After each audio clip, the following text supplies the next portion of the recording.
James Harden came out and said, Daryl Morey, you're a liar. We actually got that clip. Let's take a look at it. Daryl Morey is a liar, and I will never be a part of an organization that he's a part of. Let me say that again. Daryl Morey is a liar, and I will never be a part of an organization that he's a part of. Thank you, man.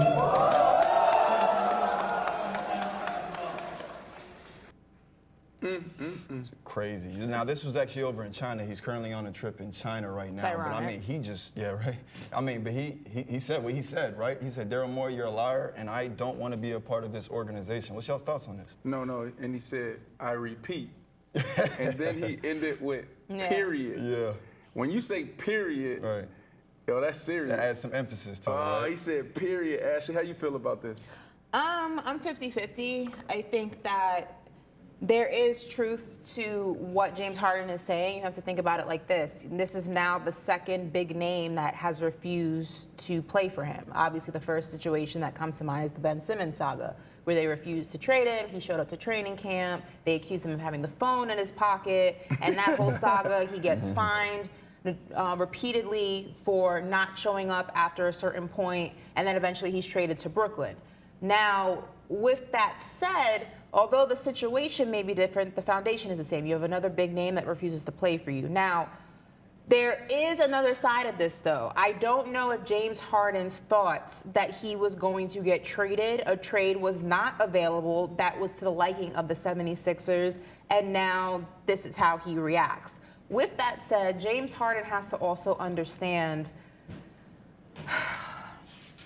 Y'all know I've been critical of James Harden on this set. I called him Jay Cutler.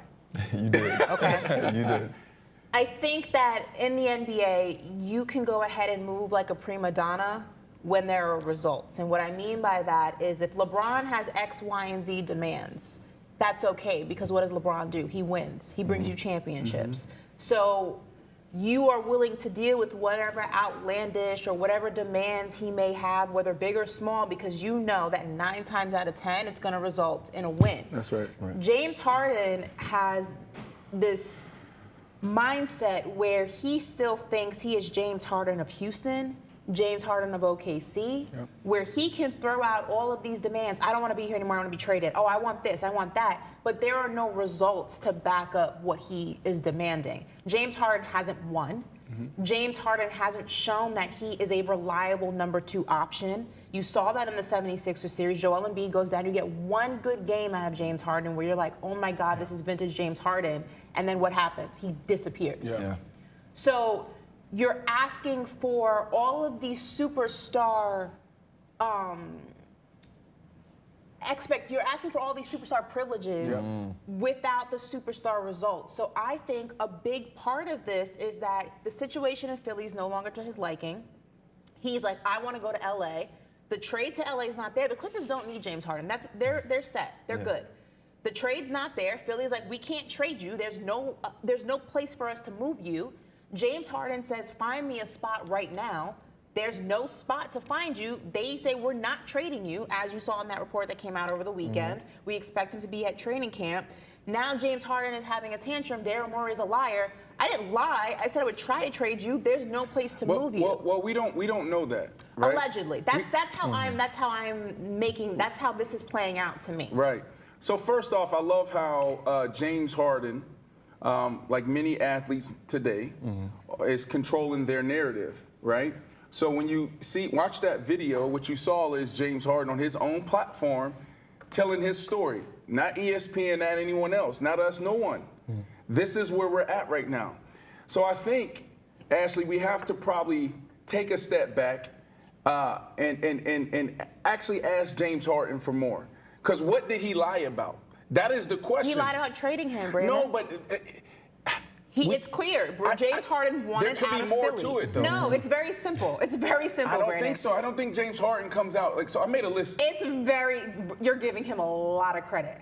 It's very simple. This whole offseason, what is the biggest conversation about James Harden? 100%. But you understand the business, right? It's hard for me to wrap my head around this whole come out, put his guy on blast. Like, this is the same guy he was in Houston with. Right. This is the same guy that would give him anything. This is the same guy that brought him to Philly. He loves him, right? Daryl Morey loves James Harden. James Harden the same way. So, like, what happened? Where's the breakdown? It's hard for me to wrap my head around James Harden putting him on blast over, look, we can't trade you right now. Because, like, everything you said, he goes out there, asks for the trade. They say, okay, we'll look at it.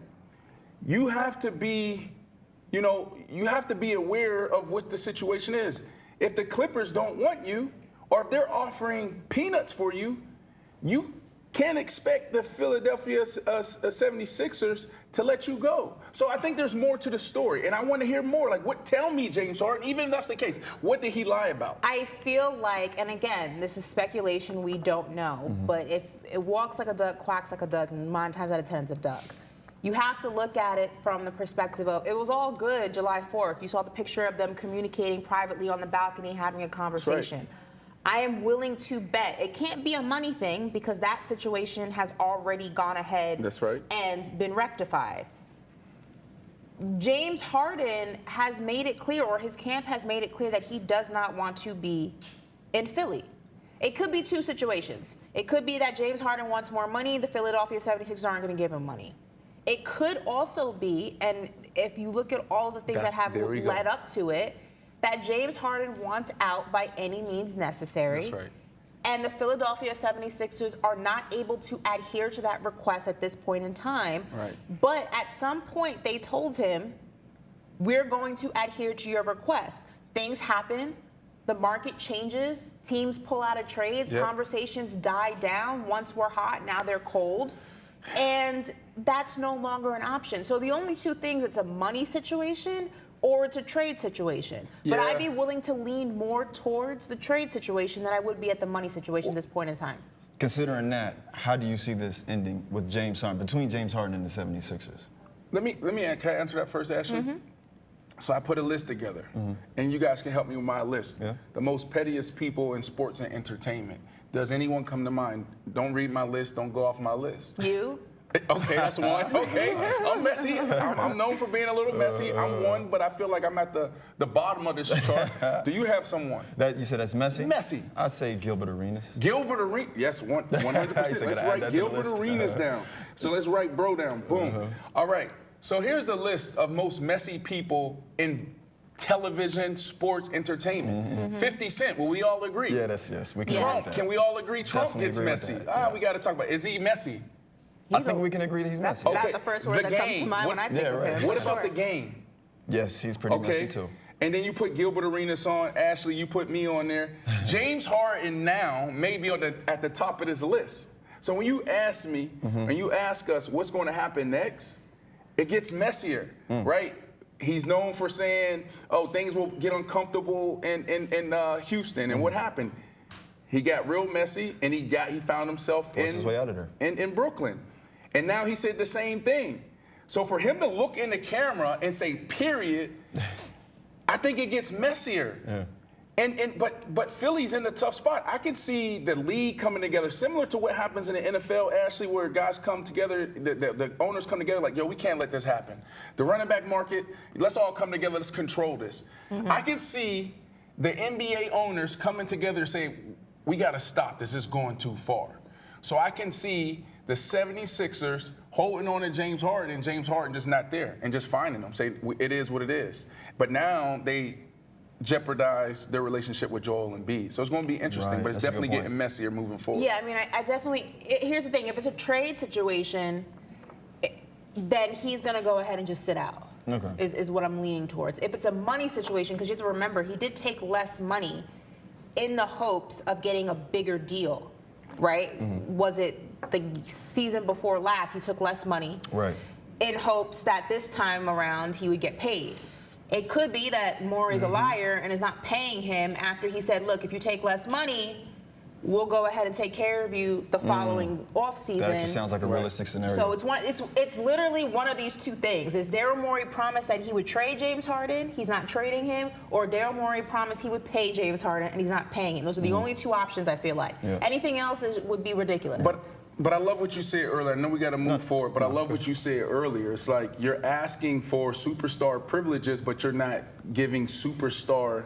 That is why I said the situation here, there's blame for both parties. Daryl Morey's not innocent. He clearly did mislead James Harden. We don't know, Ashley. You act like you know the story. I'm telling you can't go in there. But you have to look at it. You have to also look at it from history. This is not the first time this has happened with Daryl Morey and a star player. This happened with Ben Simmons when he was a star in Philadelphia. This is the same thing. Daryl Morey is the common denominator here, so he's not innocent in this. Whatever the case may be, he told James Harden something that he's not following up on, and that's why James Harden is upset. No market. That may be the case, but he still gave James Harden his word that he was going to do X, and is not doing it. But again, James Harden has not done anything that equals the superstar treatment that he wants. He doesn't win. He doesn't play like a superstar. I don't see a market for him. Yeah, I kind of want to stay there though, Ashley, and kind of go back to a point that you made a little earlier. You said James Harden, he's not really accepting of the version that he is right now, right? I think his agent begs to differ, right? So Troy Payne was just on Hidden Gems. Of course he does, right? So he was just on the Hidden Gems podcast, and he said that James Harden has some crazy hunger in him right now, and he wouldn't be surprised if this year he won the MVP. What are your thoughts on that statement? They saying he's doing 2-a-days, like the MVP 6 days a week. In the NBA, what are you talking about? No, like where? Oh, what team? What team? Well, that's a valid question. I'll tell you what. He's not going to win the MVP if he sits out. And he won't win the MVP if he's with the Clippers. That's Kawhi's team. But you see, things like that. This makes me feel. That quote makes me feel like it's a money situation. Because if it were a trade situation, he's going to win the MVP. A trade could take months to happen. Like, they could not trade him until February, and he just sits out this whole time. If it's a money situation, then it could be that he wants to play for Philly, but he wants to get paid. And they're saying, look, you have somebody who's willing to compete at an MVP caliber level, but you got to, like, it's a contradictory statement. But again, you don't win the MVP if you're going to start the season by sitting on the bench, waiting for whatever you want to happen to happen. Right. That's not how that works. Wu, can we look up the ages of like the past 10 MVP award winners, right? Because James Harden sits at 33 years of age. You can obviously win the MVP at 33. I think guys have won it, at an older age, right? But when you look at these guys, whether it's LeBron James, the LeBron James of the world, the Kobe Bryants of the world, the MJs of the world, they have a certain type of work ethic, a certain type of approach to the game, a respect for the game. I think James Harden loves the game, but I don't think that James Harden has put in the work, the same type of work, or has had the same approach as an MJ or Kobe or LeBron. So now you're saying I'm 33, now I want to turn it on, and now I'm doing 2-a-days?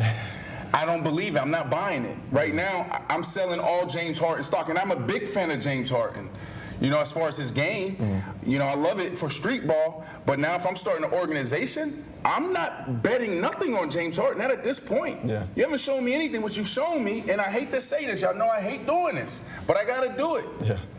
They were in the playoffs this year.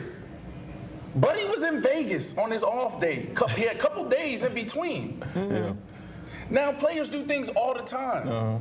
But bro, like, you gotta move a certain way. Like, you know what I'm saying? Because of it could become a distraction to your team. So guys do things, but they do things discreetly, right? And then there's some guys that's like, yo, I'm just chilling, I'm off my feet. He's always doing something out. That doesn't match. Partying and balling doesn't equal championships. There has to be some sacrifice. Tell that to Michael Jordan. What do you explain? Michael Jordan partied and won championships.